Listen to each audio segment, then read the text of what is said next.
This is Vicki David from the Windows Club.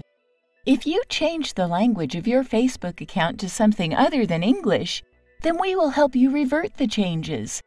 The real challenge with the problem is that since the language has been changed, you will not be able to understand the options, but recognizing the symbols can be helpful. Open your Facebook homepage. Click on your profile picture at the top right corner. The first option on the list would be Settings and Privacy. Since the language is different, you can recognize the option with the figure of the cogwheel icon next to it, the gear-like symbol. Click on it. Now, the second option on the list is the one for Languages.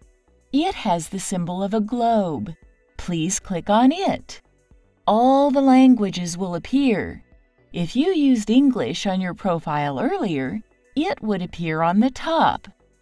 Click on the option for English and all the settings will change to the English language. In case you still find it confusing, check Google Translate for the translations of the words Settings and Privacy and Languages.